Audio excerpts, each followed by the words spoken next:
A gratidão transforma ambientes. Com certeza você já chegou num ambiente onde o clima estava pesado.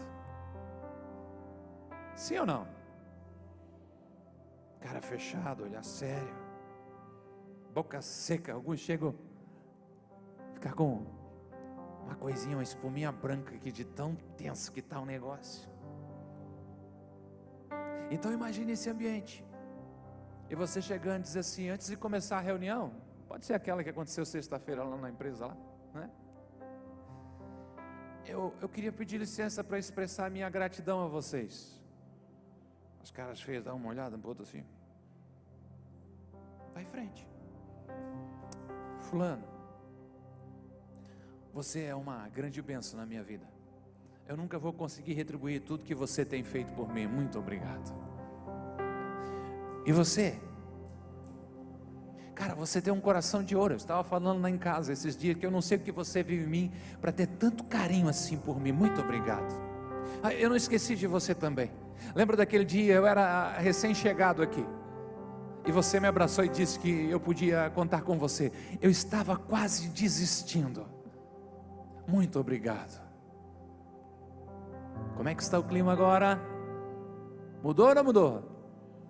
Conforme especialista em mudança de clima, pastor Adilson Renato Nazário, a boquinha virou para baixo, os olhinhos encheu de lágrimas.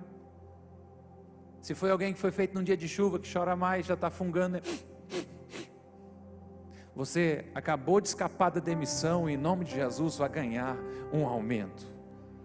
A gratidão transforma os ambientes. Agora imagina o ambiente de uma prisão romana nos dias de Paulo. Pelas minhas pesquisas, a maioria delas, algumas delas, eram construídas em dois níveis. O nível, digamos, térreo, com janelas, arejada, ok. Mas tinha um segundo nível, o nível interior, que era uma cisterna, tipo um porão subterrâneo, sem janelas, sem ventilação, e com certeza o odor lá devia ser muito desagradável. O texto bíblico vai nos dizer de que o carcereiro recebeu instruções para vigiá-los com cuidado. Tipo, cuidado com esses dois aí, esse tal de Paulo e Silas, alta periculosidade, fique esperto com eles. E diz o texto que, tendo recebido tais ordens, ele colocou eles no cárcere interior e lhes prendeu os pés no tronco. Para título de informação de como estava o clima daquele lugar, pés presos no tronco não era apenas para impedir fuga.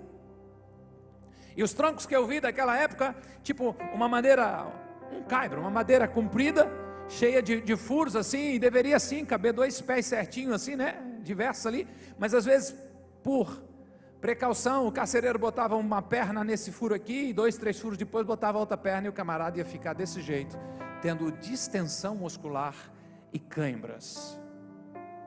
Avance. Paulo e Silas com as costas em carne viva, a Bíblia diz que eles foram açoitados severamente. Então estão agora sentados ou deitados sobre um chão de terra batida,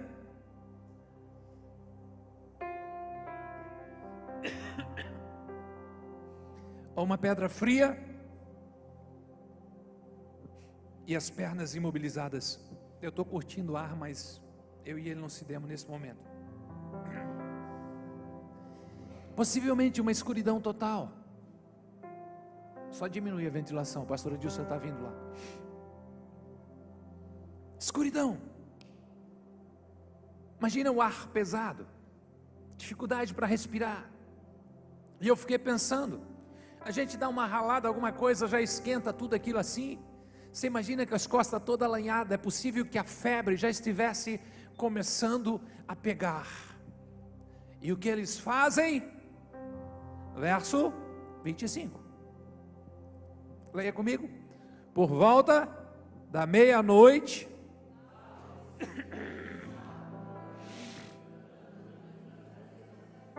e os outros A gratidão transforma o ambiente.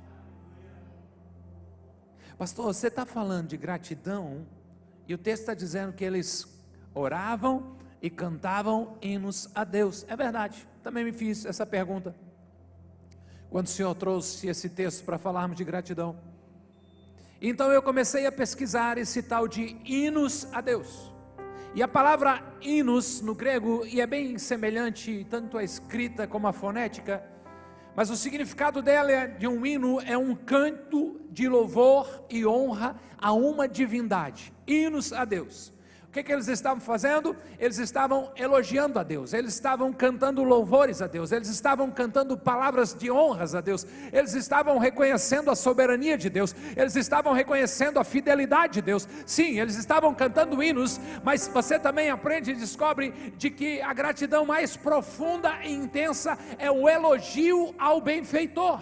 E pesquisas provam de que se você diz obrigado, não há o aumento de uma intimidade entre quem agradece e quem recebe o agradecimento, mas quando você, numa forma de gratidão, começa a elogiar a pessoa que lhe abençoou, isso aproxima você mais um do outro. Talvez seja por isso que o salmista escreveu no Salmo 103, dizendo: bendiga, ó minha alma, ao Senhor, e tudo que há em mim, bendiga o santo nome do Senhor, e não te esqueça de nenhum dos seus benefícios.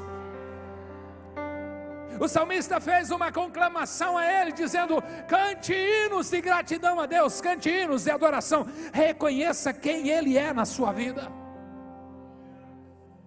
Foi essa também a ordem de Josafá, segundo Crônicas, que eu citei no começo, quando ele diz: deem graças ao Senhor, pois o seu amor dura para sempre.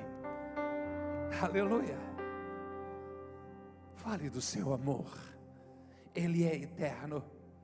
Elogie a bondade de Deus, hinos a Deus. Paulo e Silas estavam oferecendo o que o escritor aos Hebreus vai chamar de sacrifício de louvor, o fruto dos lábios que confessam o nome de Jesus. Tu és Senhor, Tu és Deus, Tu és soberano, Tu és fiel, aleluia. Meia-noite, para quem não tem luz elétrica, é literalmente a metade da noite. Em algumas horas o dia novo, o novo dia começa. Eu não sei se pela dor eles não tinham conseguido dormir, então resolveram cantar, ou se eles tinham começado o culto logo que foram colocados na cadeia, e aquele culto ainda não tinha terminado. Talvez começou o culto lá por 6, 7 horas da noite, começaram a adorar a Deus, e agora o texto diz que é meia-noite e eles continuam adorando a Deus, e declarando a majestade, a santidade, a fidelidade de Deus, a grandeza de Deus, o senhorio de Deus, quem Ele é. Hinos a Deus é algo que é oferecido a uma divindade. Nós temos sim uma divindade, Ele é Deus, o Todo-Poderoso, o Criador dos céus e da terra. Ele é o Deus Filho, nosso Senhor e Salvador. Nós não temos nenhum outro Deus além dele, não nos dobramos diante de ninguém, nem de homens, nem de imagens, nada. O nosso Deus é vivo, o nosso Deus é todo-poderoso, Ele está presente entre nós através do Espírito Santo de Deus. Ainda que você esteja vivendo como se fosse uma meia-noite, um momento difícil, que haja dor, que haja dificuldade, eu conclamo a você a olhar além das circunstâncias e conseguir enxergar nos céus. Há um trono, e sobre o trono aquele que venceu a morte, venceu o inferno, pegou as chaves da morte e do inferno e declarou dizendo: todo o poder me foi dado nos céus e na terra. A Ele adoramos nessa noite e celebramos pela sua presença entre nós.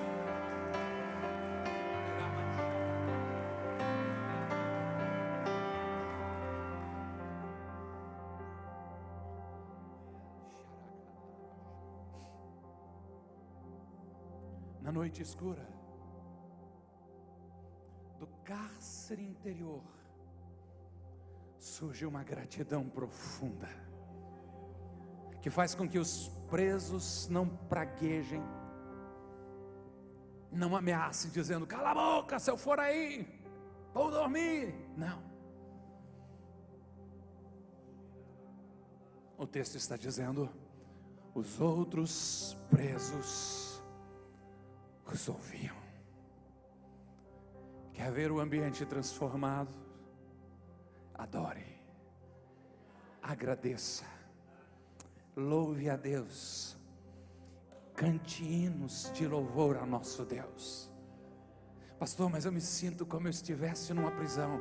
É um bom lugar para ver a glória de Deus se manifestar. Pastor, mas não consigo nem me mexer, me sinto pressionado por todos os lados.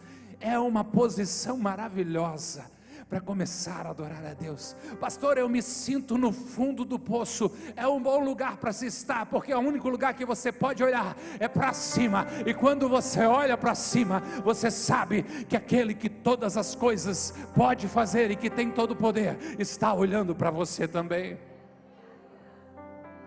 Mas está doendo. Agradeça e cante a fidelidade de Deus. Ele é fiel. Tua fidelidade é grande, tua fidelidade incomparável é,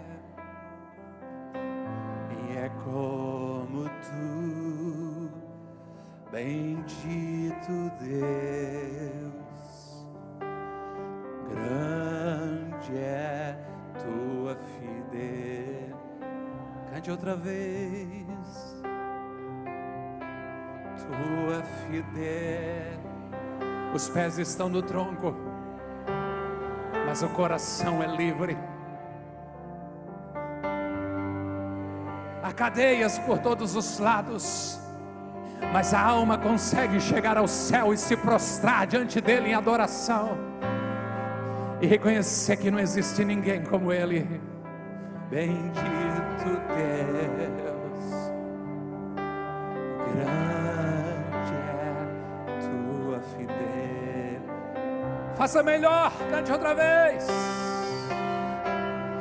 Tua fidelidade. Você não entende o que está passando agora, parece que Deus se esqueceu de você. Mas você reconhece, Ele é fiel, Ele é fiel, Ele é fiel, Ele é fiel, Ele é fiel, Ele é fiel, Ele é fiel, Ele é fiel, Ele é fiel, Ele é fiel.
Aquele ambiente, acostumado com xingamentos, com gritos, não estou falando da sua casa, não, estou falando da prisão, calma, com gritos de dores, mas naquela noite conseguiu só ouvir adoração a Deus. Cantavam hinos a Deus. Há um poder tão poderoso nessa adoração, nessa gratidão a Deus. Ele transforma ambientes. Eu encontrei uma publicação da cantora e pastora Aline Barros, agora do final de janeiro. Ela disse: a gratidão muda o ambiente. Concordo com você, Aline. A gratidão muda o coração. Eu concordo com você. A gratidão muda a forma como a gente atravessa cada estação. Tem estações que parecem tão difíceis, mas é no meio da tempestade, é atravessando os desertos, os tempos difíceis da vida, que a gente precisa receber a ousadia dos céus. Você está no lugar certo, na presença de Deus, para levantar as mãos, mesmo enquanto chora, mas continuar adorando e dizendo: eu sei que o meu Redentor vive e que por fim se levantará sobre a terra. A gente precisa entender o negócio. Ser grato a Deus, às vezes não é pelo que Ele está fazendo, mas é pela fidelidade dEle, de nos sustentar mesmo no momento difícil. A gratidão tem o poder de mudar o ambiente antes que as circunstâncias sejam alteradas.